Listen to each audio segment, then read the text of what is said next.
ħasbu bis-swit il-ronfon kif tbatti x-xemx sajfija. Insellmulkom u nilqawkom għal episodju ieħor mis-sensiela ta' etimoloġija, il-programm fejn nozzu f'nisel il-kliem biex nifhmu aħjar l-istorja tiegħu. Fil-programm tal-lum se nżewġu ftit il-fera lingwistika tal-etimoloġija mal-qasam tal-letteratura. Għaliex bis-sem ta' David Aloisio se nitkellmu dwar nisel żewġ kelmiet mill-kamp letterarju. Fl-ewwel rokna se jkellimna dwar l-etimoloġija tal-kelma metafora, waqt li fit-tieni parti se jkellimna dwar il-kelma defamiljarizzazzjoni. Skont id-dizzjonarju ta' termini letterarji ta' Oliver Frigieri, il-metafora hija figura ta' taħdid li fiha kelma jew frażi hija identifikata ma' xi ħaġa li loġikament jew skont is-sens letterali m'għandix relazzjoni mal-kelma jew mal-frażi.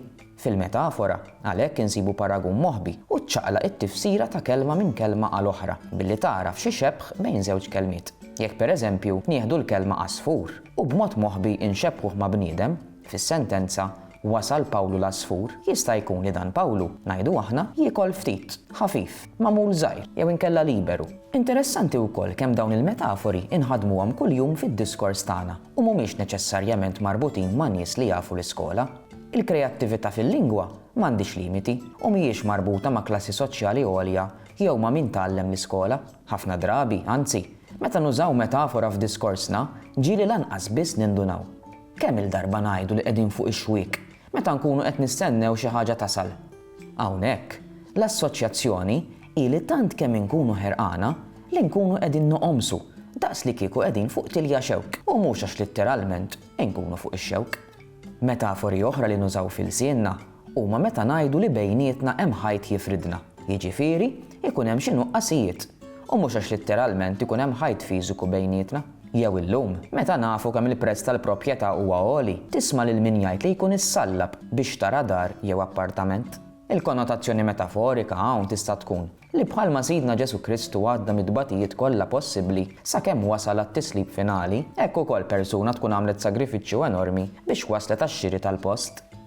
Imxu issa nisimgħu lil David Aloisio, ikellimna fuq l-etimoloġija tal-kelma metafora u jaqsam magħna żewġ eżempji oħra ta' dan il-mekkaniżmu letterarju, wieħed mid-dinja tal-mużika Maltija u ieħor minn poeżija klassika tal-poeta nazzjonali Duncan Msajla.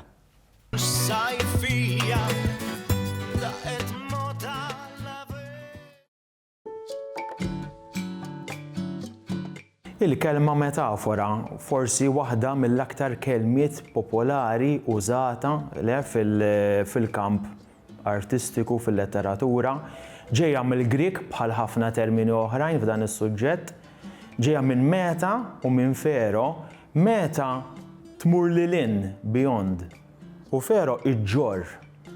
X'għandu x'jaqsam dan li qegħdin ngħidu t-tifsiret l-etimoloġija li minn fejn ġejja?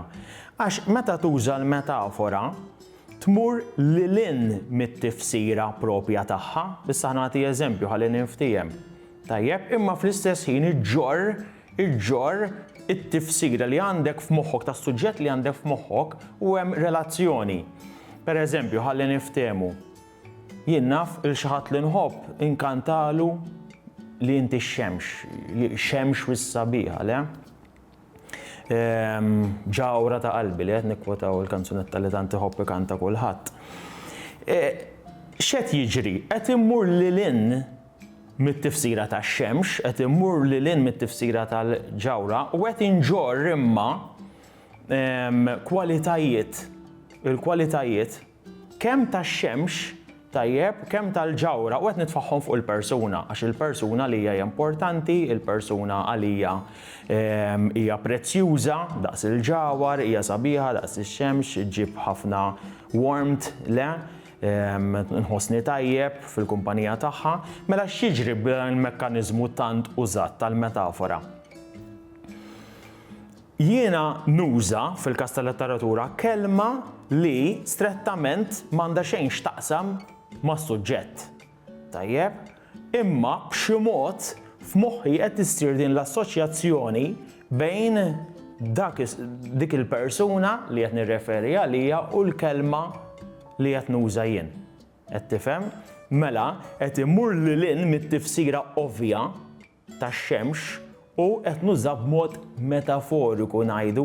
Tajjeb mill-kelma metafora ovvjament imbagħad noħorġu l-aġġettiv qed nuża lingwaġġ metaforiku mela dak li qed ngħid m'għandux jinftiem b'mod litterali m'iniex qed nitkellem f'dal każ fuq ix-xemx jew nagħtu eżempju ieħor jien naf Duncan pereżempju kiteb il-poeżija Żagħżugħ ta' dejjem. Tajjeb? Imma hija poeżija kollha kemm hi fuq il-baħar. Qed tifhem? Mela b'mod metaforiku u qed jippersonifika hemmhekk ukoll hija forma ta' metafora. Mod metaforiku qed jitkellem dwar il-baħar imma qiegħed jitkellem dwar żagħżugħ għax inti meta tara it-titlu taħseb li hija dwar xi żagħżugħ jew dwar xi bniedem li ma tantx jidher kbir. Imma fil-verità kienet jitkellem fuq il-baħar imma qed juża l-metafora ta' żagħżugħ.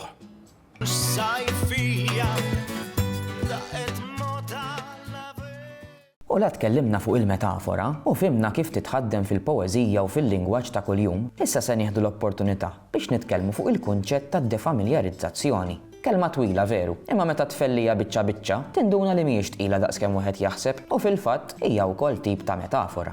Il-musmar il-ġdid jaqla l-qadim jgħid il-Malti, jiġifieri dak li huwa antik jaf iħalli postu għal affarijiet aktar moderni u progressivi. Fil-każ tad-defamiljarizzazzjoni, dak kollu li aħna familjari miegħu issa se jiġi ppreżentat b'mod ġdid, b'mod aktar frisk biex il-letteratura jew dak kollu li huwa artistiku b'mod ġenerali ma jitlef qatt mill-freskezza u l-oriġinalità tiegħu. B'hekk, l-awtur li jħaddem id-defamiljarizzazzjoni irid ikollu s-sena tal-kitba u jħaddem il-lingwa b'mod differenti mis-soltu biex dak kollu li jista' jidher evidenti jew ovvju jippreżentah b'mod stramp ħalli jimpenja lil qarrej u jagħtih bixra differenti. Il-kritiċi formalisti jesploraw kif tekniki letterarji bħal metafori jew is-simboliżmu jgħinu biex tifforma d-defamiljarizzazzjoni f'test letterarju. Għal qarrejja mela dak kollu li hu familjari u konvenzjonali f'daqqa waħda jsir mhux tas-soltu, mhux familjari. Ippermettuli wkoll insemmi xi espressjonijiet idiomatiċi li tant kemm huma familjari magħna li llum donhom tilfu l-effettività tagħhom u m'għadhomx jeċitawna wisq bis-seħer tagħhom. Qalbu tħabbat 6-6 ngħidu għal min ikun qed jistenna xi ħaġa b'ħerqa kbira.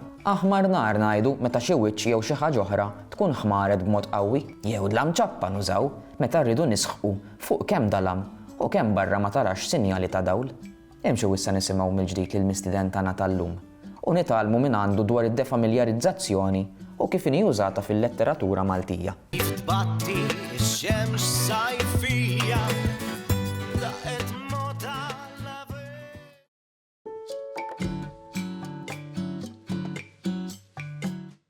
Il-terminu defamiljarizzazzjoni pjuttost meta tiktibha u meta tara twila ħafna din.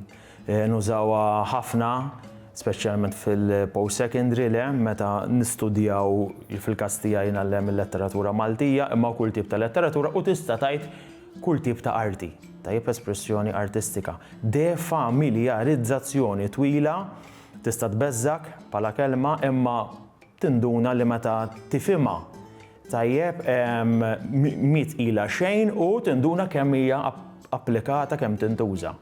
Mela hemm it-zokk fin-nofs familjar, il-familja dak li aħna familjari miegħu. Tajjeb, imbagħad hemm il-prefiss de, ġifri il-maqlub. Mela, jinqeleb dak li aħna familjari miegħu. Bħala terminu intuża fir-Russja, tajjeb bir-Russu kien ostranejni, tajjeb li tfisser xi ħaġa li tagħmilha stramba. Tajjeb dan huwa mod sempliċi ħafna kif tispjega. Xi ħaġa li aħna familjari magħha imma l-artist jippreżenta b'mod ġdid, b'mod stramp, b'mod illi qed jinterpreta u mill-ġdid għall-ewwel darba.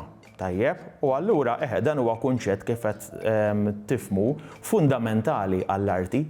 Tista' tgħid li l-arti hija mibnija fuq dan it-terminu, fuq id-defamiljarizzazzjoni. Qed tifhem? Ħanati eżempju mill-letteratura Maltija. Min jgħid fis-sixth forms u għandu l-Malti. Tajjeb, u anke min iħobb il-letteratura Maltija forsi jaf bil-poeżija L-akbar mass meeting ta' Oliver Frigieri. Għaliex semmiha hekk? Meta tara s-sottotitlu tinduna li hija dwar jew ispirata mill-purċissjoni tad-doluri. Imma Oliver Frigieri flok uża l-kelma purċissjoni li aħna familjari magħha u aħna nifmu l-kultura tal-purċissjoni tad-doluri u preżenta b'mod għal kollox stramp, iddefamiljarizza ma ħallix aktar familjari għalina. U tkellem dwar din il-massa ta' nies li tinġabar u tiltaqa' mass meeting. Tajjeb, mela qed jinterpreta mill-ġdid xi ħaġa li aħna familjari magħha u jkompli ta' anke pereżempju meta jirreferi għal Kristu li aħna għandna tant għal Ġesu li għandna tant titli għalih jinnaf is-Salvatur, il-Feddej, eċetera, u juża anke jiddefamiljarizza l-Kristu. Juża pereżempju diżonorevoli Kristu. Tajjeb, terminu li ħafna forsi jixxukjawluhom xarru każ Oliver Frigieri x'qed jagħmel le. Oliver Frigieri għandu rispett kbir lejn Kristu lejn ir-reliġjon, imma min jaqra l-poeżija jifhem li rrid jagħti jrid juri din id-dimensjoni politika ta' dan il-mexxej tal-poplu li huwa l-aqwa mexxej li jiġbor warajh l-aqwa massa ta' nies. Tajjeb u għalhekk mela hemmhekk qed titħaddem sew b'mod effettiv ħafna l-għodda letterarja tad-defamiljarizzazzjoni.